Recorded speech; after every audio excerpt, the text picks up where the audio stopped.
이는 정치인 김연아입니다. 일산의 희망 김연아도 왔습니다. 일산댁. 네, 둘이 한 주 잘 보내셨어요? 주말도? 네. 네.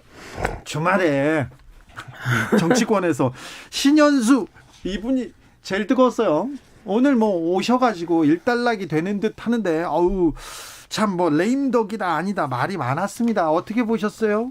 그러니까 레임덕이길 바라는 분들이 계실 텐데 많더라고요. 네네. 근데 민정수석의 거취가 이토록 뜨겁게 전국을 이렇게 달아오르게 하는 걸 보면 정말 문재인 정부 청와대는 문제가 별로 없는 겁니다. 아, 그래요? 역설적으로 그런 거죠. 네. 그러니까 이게 과거 정부 때 이맘때쯤이면 측근 비리에 친인척 비리 터지고 그렇죠.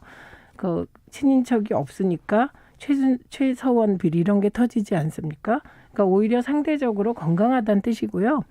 그리고 또 하나 저는 긍정적으로 보는 건 사실 민정수석이 사퇴하고 말고는 그냥 야당과 언론이 좀 공격하다 말 일인데 이 언론의 현미경 검증이 지나치다 싶지만 앞으로 문재인 정부 청와대의 건강성을 위해서는 뭐 이런 현미경 검증도 괜찮다 이런 생각이 듭니다. 그리고 다른 한편으로는 정말 문재인 대통령은 이 인사나 이런 사람 쓰는 데 있어서 정말 인내심이 굉장히 강한 분이구나. 이걸 다시 한번 느꼈습니다. 신현수 논란 문재인 청와대가 오히려 건강하다는 방증이다 이렇게 얘기하셨습니다. 자, 일산의 희망은 어떻게 보십니까?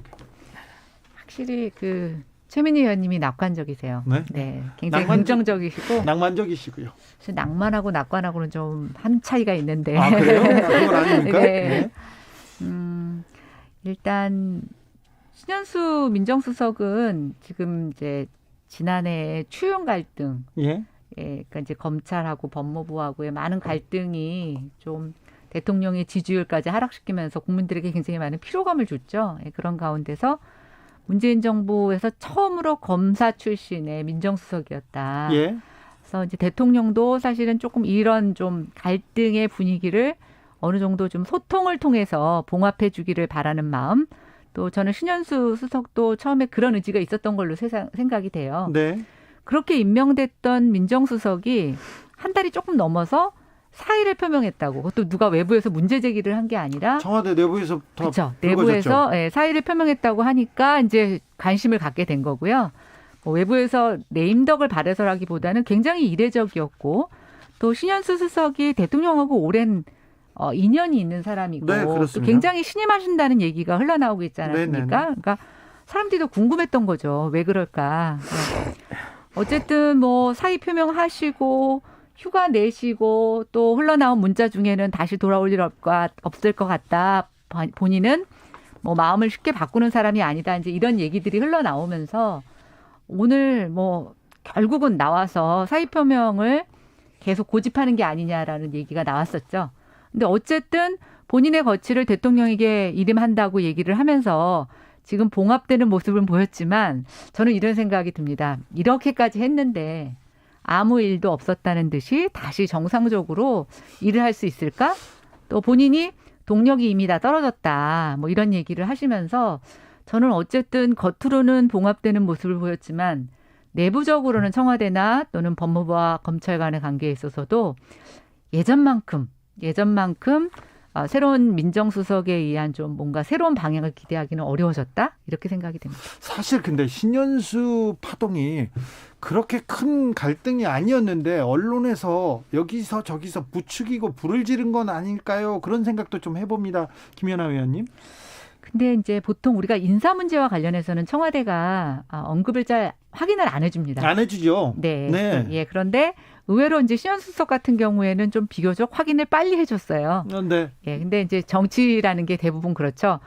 빨리 해주면 빨리 해주는 대로, 안 해주면 안 해주는 대로 여러 가지 상상과 또 스토리를 만들어내는데 저는 이게 뭐 외부에서 억측이라기보다는 분명히 내부에서 균열이 있고 또 아직 확인되지 않은 내용이지만 이제 오늘 아침에 뭐 방송에서 나온 얘기들을 들어보니까 지금 대통령이 사후에 그 인사 제청에 대해서 사후에 제가 했다라는 얘기도 나오고 있습니다.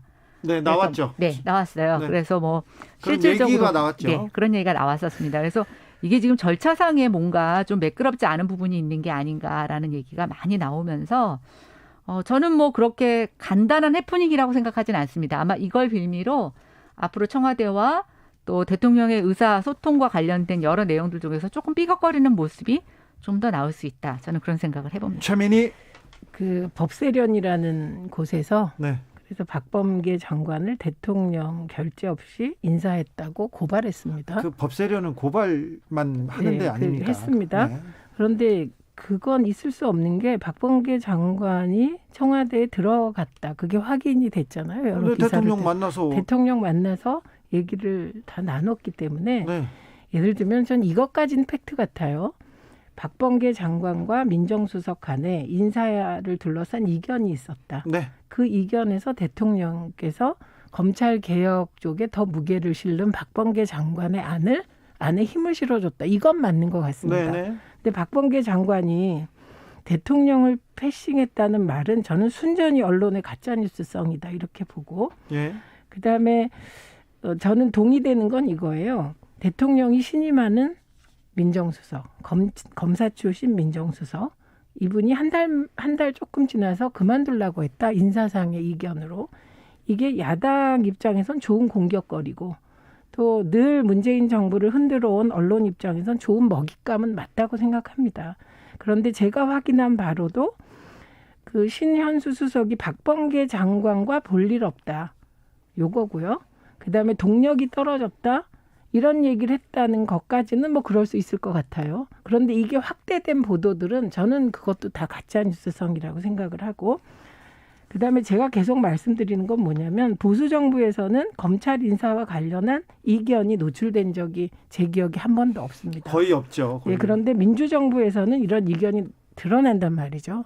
근데 저는 언젠가 먼 날 보수 정부가 들어서더라도 보수 정부에서도 이런 검사 인사 과정이 좀 낱낱이 공개되고 법무부 장관과 검사 출신 민정수석 간의 이견이 좀 노출되고 이것이 오히려 투명한 절차라고 생각하고 문재인 정부가 이 과정에서 갈등으로 인해서 비판받잖아요. 시끄러운 게 싫잖아요. 국민들은. 네. 이거는 검찰 개혁을 추진하는 민주정부의 숙명이라고 생각합니다. 네.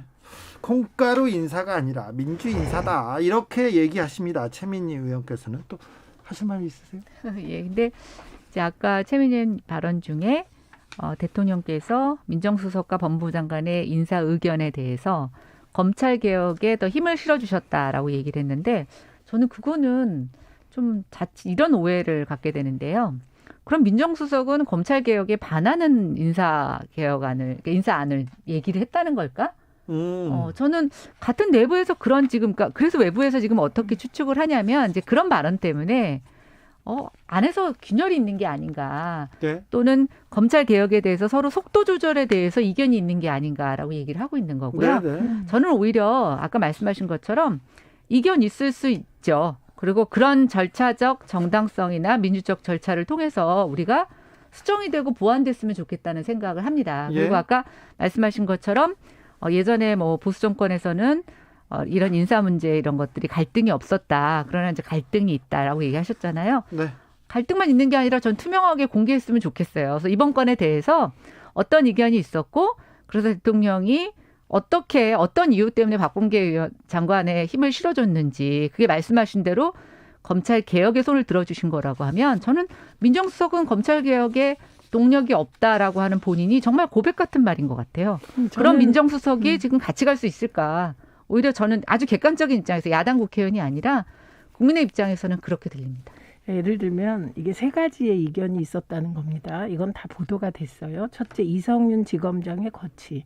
두 번째는 채널A와 검언유착 의혹을 받는 휴대폰 비번을 안 풀고 있는 한동훈 검사의 거취.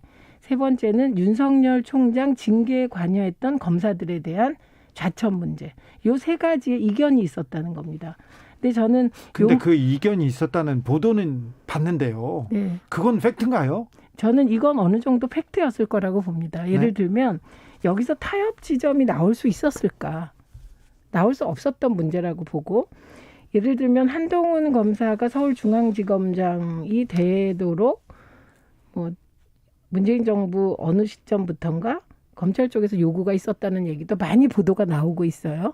근데 이건 저는 불가능한 요구가 윤석열 총장 쪽으로부터 나온 게 아닌가. 이게 어느 정도 사실이라고 보는 저의 입장에서는. 근데 그 의견을 그 검찰의 의견을 신현수 수석이 관철하려고 주장했을 리는 별로 없는 것 같아요. 그렇지는 그러니까 않았을 것 같아요. 타협 지점이 어디냐는 거죠. 네. 어디에서 타협 지점이 있을까? 저는 그 문제였다고 보기 때문에 네. 별로 큰 문제가 아닌데 네. 침소봉대된 측면이 있다 이렇게 보는 거고, 박범계 장관의 입장에선 대통령께서 임명하시면서 검찰개혁을 마무리 짓고 완수하는 것이 당신의 임무다, 역사적 의무다, 이런 요지의 말씀을 하셨잖아요. 그러니까 박범계 장관은 타협보다는 어느 정도 검찰개혁을 마무리하는 인사를 계속 하고 싶어 할 겁니다. 그리고 저는 상대적으로 신현수 수석은 검사 출신이기도 하기 때문에 윤석열 총장과의 관계를 더 중시할 수 있다고 생각해요. 그런데 지금 대통령께서 다 하고 싶잖아요. 원래는 검사들과 검찰과 관계도 좋았으면 좋겠고, 예, 검찰개혁도 개혁도 해야죠. 예, 그런데 어느 시점에서 법무부 장관과 수석이 인사를 가지고 충돌할 때 결국은 인사추천권이 법적으로 보장되어 있는 법무부 장관 쪽에 입장에 힘을 실어 주었다고 하더라도 전 하나도 문제가 없다, 이렇게 본다는. 하나도 문제가 없다. 민주적인 일이었다. 이 얘기에 대해서 저는 이제 김은혜 그거에 대해서 지금 신현수 민정수석이 자기가 여기서의 역할을 저는 찾을 수 없다라고 생각하는 것 같아요. 근데 여러 가지 이론이 있지만 지금 최 의원님 말한 대로 100% 거기에 동의한다면 저는 민정수석 갈아야 될 것 같아요. 이런 민정수석이 지금 문재인 정부가 추구하는 검찰개혁에 저는 계속 걸림돌이 될 것 같은데요. 그리고 계속 한번 이렇게 사의를 표명했는데 다음 인사나 다음 문제에 있어서 저는 대통령께서 이제는 뭐 신현수 민정수석의 얘기를 다시 들어주신다? 그거는 지금 얘기대로 하면은 검찰개혁에 후퇴하는 모습으로 읽힐 것 같고요. 또 그렇다라고 하면 정말 허수아비 민정수석이 될 거라는 그런데 생각이 저는 이지죠. 오늘 이제 부장급 인사가 있었습니다. 네. 이거와 신현수 수석의 거취를 둘러싼 많은 보도가 있었어요. 예? 그래서 청와대를 겨냥한 검찰의 수사팀을 교체할 거라는 예측을 막 했어요. 근데 저는 그런 인사는 절대로 안 한다고 지난 토요일에 주장했습니다. 그렇죠. 실제로 유임시켰어요. 네. 다. 네. 그러니까 그 타협의 지점이 어디까지인가. 그리고 신현수 수석이 좀 부드럽게 검찰개혁을 해보자고 했을 때 그건 어디까지 가능할까가 저는 관전 포인트입니다. 자, 우리가 신현수 청와대 민정수석에서 의료계로 좀 넘어가야 됩니다. 그리고요, 나온 신현수 수석과 관련된 나온 기사들 중에 많은 부분이 사실과 좀 다른 것 같아요. 그래서 팩트체크를 잘했나 이것도 좀 걱정이었어요. 저는 1부 여기에서 마무리하고요. 잠시 후 6시에 두 분과 함께 돌아오겠습니다.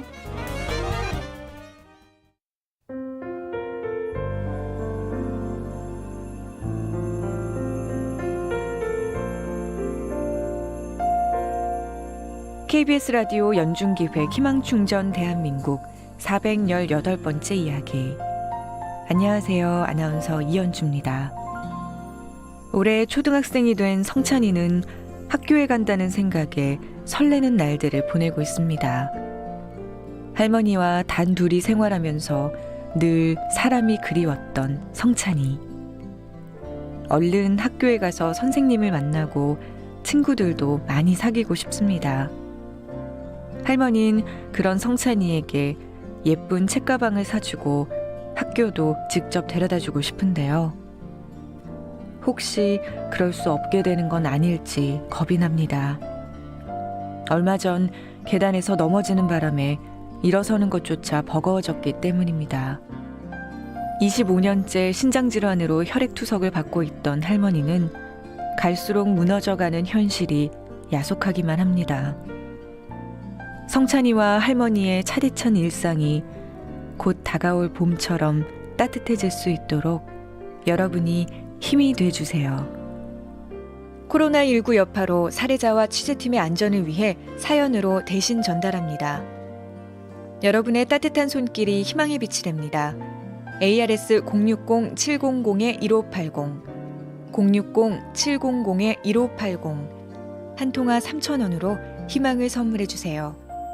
KBS 라디오 연중기획 희망충전 대한민국은 초록우산 어린이재단, 인탑스 주식회사 그리고 청취자 여러분과 함께합니다. ARS 060-700-1580 한 통화 3,000원입니다.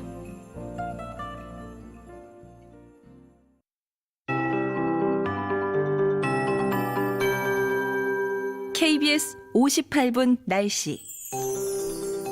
날씨가 따뜻해지면서 미세먼지 농도가 다시 높게 나타나는 곳이 생겼습니다. 경기 남부 오늘 나쁨 단계 보이겠고요. 그 밖의 지역 보통 단계 이어가겠습니다. 오늘 날씨 화창합니다. 대체로 맑은 날씨 이어지겠는데요. 기온도 많이 올랐습니다. 오늘 서울의 낮 최고 기온 12.6도로 평년 기온을 크게 웃돌았고요. 의령의 기온은 24.1도까지 치솟았습니다. 남부지방은 20도 이상의 기온, 25도에 육박하는 데까지 기온이 올랐습니다.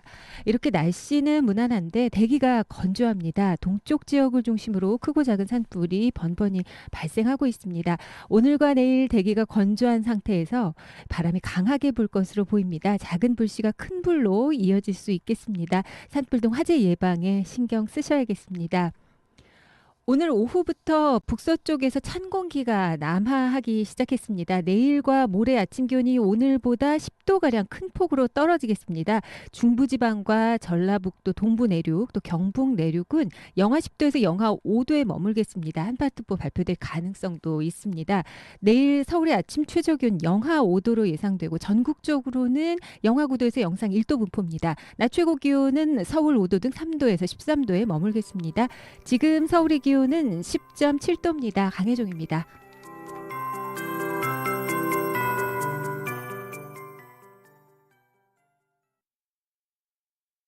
정성을 다하는 국민의 방송 KBS가 6시를 알려드립니다. AM 711kHz, FM 97.3MHz, KBS 1라디오입니다. HLKA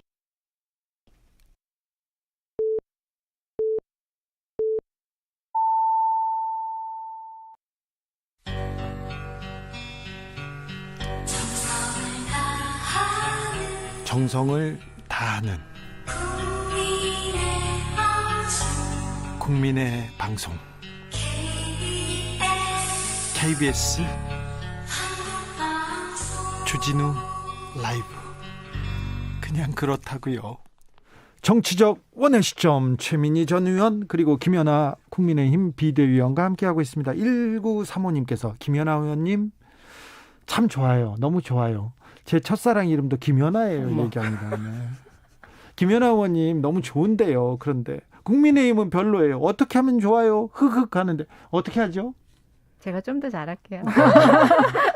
알겠습니다. 자, 의료법 개정안이 또 지난 주말에 아주 뜨거웠어요. 백신 접종을 앞두고 정부하고 의료계가 충돌하는 모양인데 요거 어떻게 봐야 됩니까?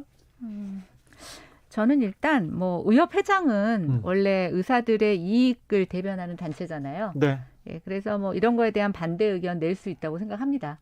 그런데 코로나 시기에 예, 아니 근데 이제 제가 말씀드리고 싶은 네. 건 뭐냐면 지금 이제 상황이 굉장히 엄중하잖아요. 네. 예, 그런데 그거를 좀 뭐 백신 접종이 의사 의무가 아니다라고 하는 것은 자칫 잘못 익히면 네. 백신 접종에 협정하지 않겠다라는 걸로 읽히기 때문에 네. 저는 그거는 적절한 방법은 아니라는 생각이 들고요. 예. 또 하나 이제 제가 이렇게 그 코로나 검사나 병원의 일선에 가보면 정말 의료진들이 굉장히 고생하시죠. 노력하고 고생하는 건 네. 사실이에요. 덕분에 예. 저희가 이렇게 좀 안전하게 잘 있지 않습니까? 예, 진짜 저는 그거는 분명한 것 같은데 이제 이렇게 이익단체들이 반대를 하게 되면 저는 정부도 좀 충분히 의견을 들어주는 어떤 제스처나 절차적인 거를 갖춰주는 게 좋지 않을까라는 생각이 들어서 조금씩 양보했으면 좋겠다는 생각이 듭니다. 조금씩 양보해야 된다. 최민희 아니 의원님. 이건 정부하고는 하나도 상관이 없는 얘기예요. 그러니까 최대집 회장이 이 주파수를 잘못 맞추셨어요. 왜냐하면 이거 문제가 되는 거는 국회가 19일 날 이 관련 법을 합의 통과시켰습니다. 보건복지위 상임위가. 국민의힘에서도 동의. 예, 동의하셨어요. 이견 없이. 왜냐하면 내용이 이런 거예요. 의사가 금고 이상의 형을 받게 되면 5년 동안 면허가 취소되는 겁니다. 5년 이후에 복귀되세요. 그리고 집행유예를 받았을 때 집행유예 기간 이후에 2년 정도 더 면허 취소하겠다. 이 정도이고요. 그리고 의료 과실 치사상계 있잖아요. 치사상 죄는 제외가 돼요. 면허 네. 취소에. 그리고 핵심은 살인하거나 성범죄를 하거나 이런 의사가 금고 이상의 형을 받았을 때 면허 취소한다는 거기 때문에 이 부분은 저는 지금 그 코로나19와 의사들이 싸우고 있기 때문에 최대집 의협 회장님의 지금까지의 잘못된 대응은 다 그 국민들이 받아들이실 것 같아요. 그러니까 여기까지 문제 제기를 하시면 되겠다. 총파업을 하거나 이거는 정말 이건 동의하는 국민이 안 계실 거다. 내용으로 봤을 때 이렇게 봅니다. 총파업이나 백신 뭐 접종을 가지고 얘기하는 건 좀 부적절했죠, 김연아 의원님. 그러니까 뭐 저도 총파업으로 안 갔으면 좋겠어요. 네. 근데 이제 저도 뭐 제가 의사협회 안에 내부에 있는 게 아니라서 정확한 내용은 모르겠지만 지금 의협회장 아마 선거가 또 금방 임박해 있는 것 임박해 같아요. 있습니다. 근데 네. 후보들마다 이 건에 대해서는 굉장히 강경한 반대 입장을 보이고 있는 것 같아요.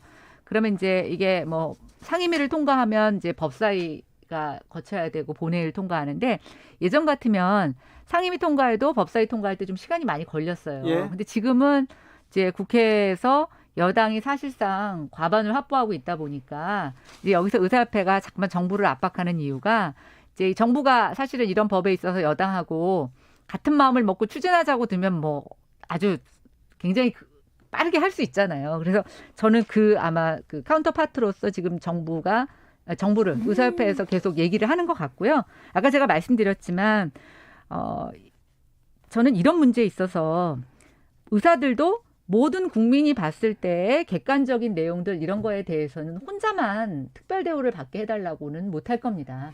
지금 그러고 있잖아요. 아니 그러니까 이제 저희는 그렇게 하는 건데 네. 반대하는 내용에 대해서 조금 더 구체적으로 서로 국민들에게 알릴 수 있는 시간을 조금 더 가져보면 어떨까? 그러니까 이제 여기에 너무 일사천리로 법이 처리된다는 것 자체에서 또 의협 회장 선거 앞두고 내부적으로 굉장히 이것에 대한 두려움 이런 것들이 있는 것 같으니까요. 근데 정말 정부 말대로 다른 전문가들 의료인들뿐만이 아니라 다른 전문 직종하고의 형평성에 있어서 문제가 없다고 하면은 저는 조금 더 국민들에게 홍보하고 서로 합의하는 과정을 갖게 된다면 국민들이 다 용납하고 이게 합리적이면 저는 계속 이런 식으로 무리하게 파업한다고까지 끌고 가지는 못할 것 같아요. 그런데 그냥 저는 한 생각에 우리가 모르는 어떤 특별한 사례에 대해서 우려하는 게 있나 보다. 그럼 그거는 조금 우리가 어떤 조항을 빼주는 걸로 보완을 할 수 있지 않을까요? 저는 그렇게 생각해요. 그게 없어요. 보시면. 왜냐하면 예를 들면 그동안에는 마약을 하거나 이런 의사들의 경우는 사실 면허 취소되는 게 맞겠죠. 그죠? 그런데 금고 이상의 형을 받았을 때 면허 취소되는 금고 이상 형이고 항목들이 이 부분은 사실은 논의 여지가 없는 내용들이더라고요. 네. 예, 그리고 중요한 건 이게 법사위에서 저는 국민의힘이 살짝 빠지시면 곤란한 게 이게 법사위에서 여야가 논의하게 됩니다. 그러면 당연히 그 자리에서 의사협회가 이 법에 대해서 뭐 어떤 입장을 보이고 있다. 이런 얘기 나올 수밖에 없고요. 네. 그래서 여야가 합의할 사항이지 이거는 이 법이 막 통과되는데 만약에 정부가 하지 마라. 청와대에서 개입한다. 그러면 그거야말로 국회가 안 되는 거라 여야가 의논할 수는 있겠다. 그러나 내용에는 무리가 없습니다. 제가 그 법안 봤거든요. 강남에서 산부인과 의사가 마취제를 남용해가지고요. 어떤 분이 돌아가셨어요. 돌아가셨는데 시신을 시체 유기했었죠. 네. 근데 그분도 그 징계가 미뤄지고 그러면서 계속 그 면허를 가지고 의료 행위를 했었어요. 그런데 그런 부분에 대해서 의사분들도 다 좀 고민이 있을 텐데 요거 하나만 더 물어보겠습니다. 짧게 물어보겠습니다. 김종인 비대위원장이 왜 하필 이 시기에 의사들 협조가 절대적인데 이 시기에 의사들 심기를 건드리느냐 이렇게 납득이 안 간다 얘기합니다. 지난번에도 의사협회에서 그 의대 증원 그다음에 공공병원 이 얘기 나왔을 때 왜 하필 지금 이때 그러는지 정부 이해가 안 간다. 그렇게 이게 정부가 아니라니까요. 정부가 아니에요? 정부에서 한 게 아니고 19일 날 국회 보건복지위 상임위를 이 법이 통과했어요. 네. 그러니까 그건 여야 합의이기 때문에 네. 그 김종인 위원장님이 하신 말씀은 여야 의원 모두에게 해당되는 것이죠. 알겠습니다. 그거 정부가 아니고요. 네. 박계림님께서 국민들 건강을 걱정한다는 사람들이 국민의 건강을 볼모로 자신들의 목적을 추구하려고 한다는 게 말이 안 됩니다. 이렇게 얘기했습니다. 자, 백신으로 넘어가 볼게요. 백신 드디어 이번 주 금요일 날 백신 맞게 되는데요. 백신 1호 접종자 누구냐 막 궁금합니다. 그런데 야권에서는 백신 불안감이 있으니까 해소를 위해서 문재인 대통령 맞아라, 1호 접종해라 주장하고 있습니다. 이거 어떻게 보시는지요, 최민희 의원? 저 맞을게요. 저 1호로 맞을게요. 저는 대통령을 이런 데 끌어들이는 데 대해서 제가 평소에 유승민 의원은 좀 존경한 비슷하게 하던 분인데 깜짝 놀랐어요. 이게 대통령 끌어들일 일입니까 이게? 저 1호로 맞고 싶습니다. 네. 저 민주당 최민희 의원. 의원님 1호. 네. 2호 김연아 의원님. 저는 2호 안 할래요. 자, 김연아 의원님. 네. 지금 이제 이게 어떤 백신에 대한 두려움 또 불안 이런 것들이 우리나라에만 있는 건 아니고요. 네. 예, 미국에서도 굉장히 상당하게 이런 어떤 분위기가 형성이 돼 있다고 하더라고요. 그래서 우리 정부가 네. 가장 먼저 맞지는 않겠다고 좀 조정한 처음에 그랬었죠. 그랬죠. 네. 예, 이제 그런데 어쨌든 지금 백신을 맞는 게 대세고 그러다 보니까 미국에서도 이제 대통령뿐만이 아니라 정치인들이 앞다퉈 맞는 맞았죠. 예, 그런 걸 보여주고 있습니다. 그래서 저는 이게 지금 아스트라제네카 갖고 사실은 여러 가지 논란이 있어요. 그래서 결국 우리는 65세 이상에 대해서는 아스트라제네카 접종을 지금 안 하기로 했잖아요. 예. 그러다 보니까 저는 국민들이 불안이 있고 또 여당도 처음에 그 불안에 대해서 예고를 했던 바가 있어요. 그러면 이게 신뢰를 주는 방법이 뭐냐라고 했을 때 뭐 야당 정치인이야 대통령이 먼저 맞아라. 그게 신뢰를 주는 제일 저는 괜찮은 방법이죠. 그런데 예. 그게 뭐 예를 들어서 지금 대통령 나이 때문에 안 된다는 거 아니에요. 네. 65세 이상이시기 때문에 아스트라제네카는 지금 접종이 안 되니까. 그러면 저는 뭐 여당에서 65세 미만인 분이 좀 앞장서서 맞으셔서 여기서의 포인트는 누가 맞느냐가 중요한 게 아니라 국민들이 불안을 해소할 수 있을 만큼의 어떤 정부가 어떤 모습을 보여주느냐가 저는 본질이라고 생각해요. 자, 불안은 해소해야 될 거 아니냐. 그럼요. 예. 아니 뭐 국민들은 94% 이상이 네. 예, 그냥 맞겠다 이렇게 하고 있어요. 네. 그런데 저는 이 백신과 관련해서도 처음에 백신 확보 못했다고 언론이 막 그러다가 오히려 백신 그 포비아는 언론이 조장하는 것 같고 네. 그리고 외국의 경우도 뭐 백신에 대한 부담이 있죠. 그런데 대한민국의 경우 백신 안 맞고 싶으시면 안 맞아도 되고 오늘 발표된 건 백신 안 맞았는데 확진돼서 이제 이게 이제 감염자가 됐어요. 그래서 전염도 시켰어요. 그럴 경우에도 구상권 청구하지 않겠다 이런 입장이기 때문에 사실은 좀 이렇게 꺼리시는 분들은 뒤에 맞으시고요. 그리고 먼저 맞으신 분들은 뭐 먼저 맞고 스스로 책임지겠다는 거니까 언론이 백신 포비아만은 안 했으면 좋겠다. 오히려 저는 그게 방점입니다. 그 부분에 대해서는 어떻게 하세요? 언론이 백신을 다루는 그 자세, 태도에 대해서는요. 근데 이제 우리가 코로나가 퍼지고 나서 독감 예방 주사 맞으시고 정확하게 그 원인인지 아닌지 모르겠지만 이제 돌아가신 분들이 좀 많이 늘어났었어요. 일시적으로. 일시적으로 늘었는데 이게 네, 관련성이 없다고. 아니 뭐 어쨌든 근데 네.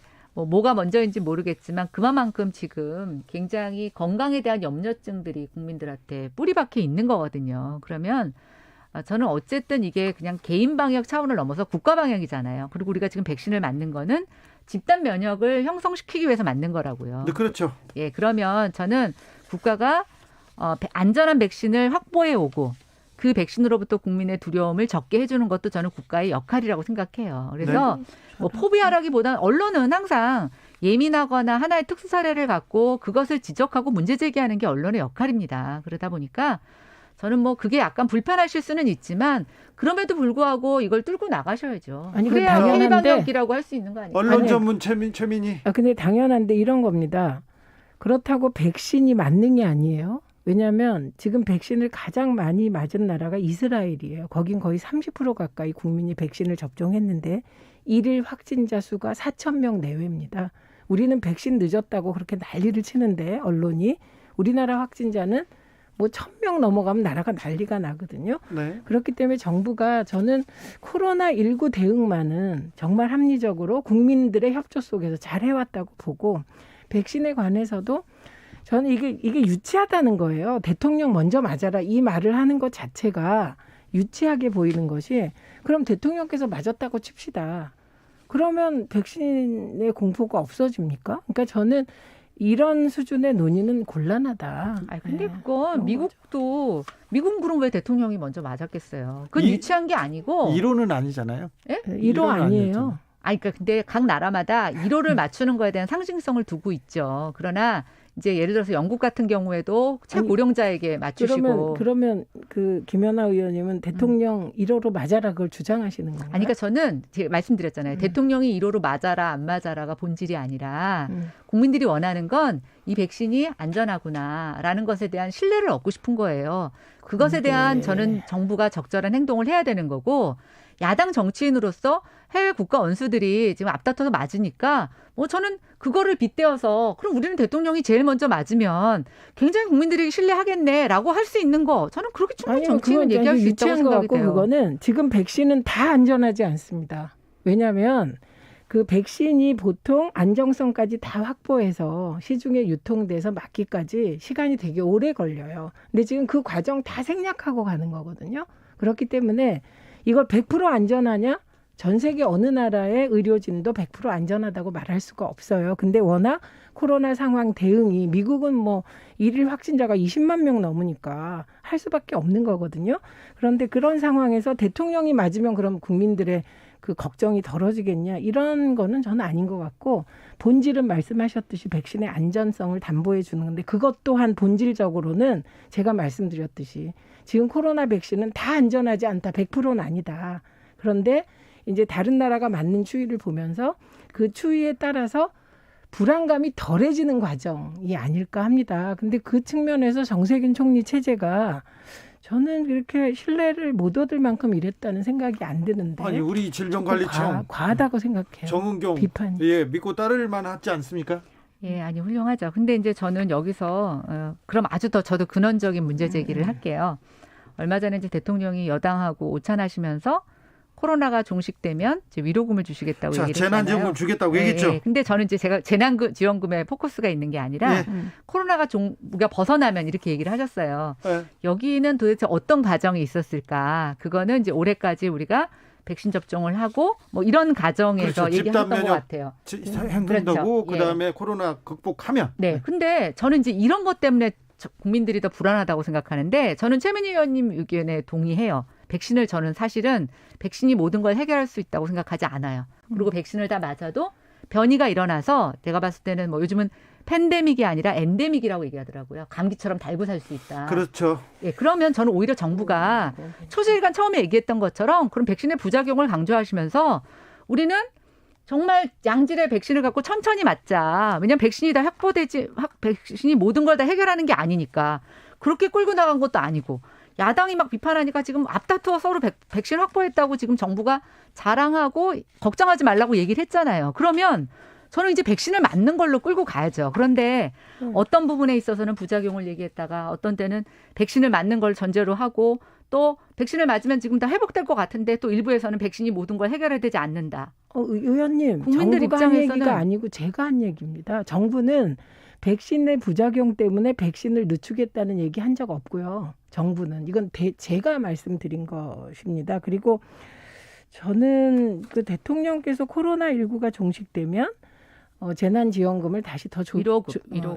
줬으면 좋겠고. 아니요. 전 국민 위로금을 주겠다고 얘기를 하셨어요. 그것을 위로금이라고 이름 붙였으면 좋겠다. 이렇게 말씀을 하셨거든요. 그게 왜 문제죠? 저는 그 말이 되게 많은 분에게 따뜻하게 다가갔을 거다. 그리고 전제는 사실 그건 희망 섞인 말씀인데 코로나19가 언제 종식될까요? 우리가 종식이라고 느낄 때가 언제쯤 될까? 그건 뭐 내년 대선 지나야 되지 않을까? 뭐 저는 그렇게 생각을 해봅니다. 그래서 K방역은 국민 방역이고 저는 오히려 안심이 되는 건 우리가 워낙 국민들의 협조가 좋아서 그 백신 안 맞은 나라들보다 훨씬 확진자가 적은 거예요. 그렇죠. 네, 게다가 주사기도 일본에서 우리나라에 애걸할 정도로 주사기도 확보하고 있기 때문에 다른 나라 맞고 우리가 좀 뒤늦게 한 발 쫓아가면서 백신 맞는 거는 좋은 전략 같아요. 이 부분은. 이 전략은 어떻습니까? 지금은? 저는 지금 이제 우리가 한 번도 경험하지 못한 세상이죠. 네. 예, 이 백신의 문제에 있어서는 정답을 알 수가 없어요. 예. 근데 너무 늦게 가는 것도 문제고 너무 빨리 가는 것도 문제죠. 그런데 저는 국민들이 이것에 대해서 한 번도 경험하지 못한 거기 때문에 다양한 문제 제기와 불안 제기하는 거 저는 되게 당연하다고 생각을 해요. 네. 그리고 야당의 입장에서도 그건 너무나 당연한 건데 저는 정부가 시정회가 좀 일관된 입장을 가져가는 것 하나, 그다음에 다양한 변수가 있을 수 있죠. 그거에 대한 다양한 시나리오를 갖고 있어야 되는데 제가 대통령께서 얘기하신 코로나로부터 벗어나면이라는 그 얘기는 아까 희망이라고 얘기하셨지만 좀 선거 앞두고 너무 희망 고문하시는 게 아닌가라는 생각이 들었어요. 희망이 그래서 아니라 희망 고문이다. 네, 아니요, 코로나 다들 뭐 외국에서도 전문가들이 이거 벗어나기 어렵다라고 얘기를 하는데 저는 뭐 그럼 그거 언제 주겠다는 얘기야. 뭐 이런 생각이 들어서 또 아까 재난지원금이라고 얘기를 하시니까 좀 그건 성격이 달라진다고 생각하는데 그 워딩으로 보시면 벗어나면 전 국민에게 위로금을 주시겠다고 얘기를 했거든요. 아니 재난지원금을 주고 그것을 위로금이라고 했으면 좋겠다 이렇게 말씀하셨는데 네. 그러니까 이게 대통령께서 위로금이라는 표현이 확 박힌 거죠. 그러니까 결과적으로 플러스 되는 발언이었다 이렇게 되는 겁니다.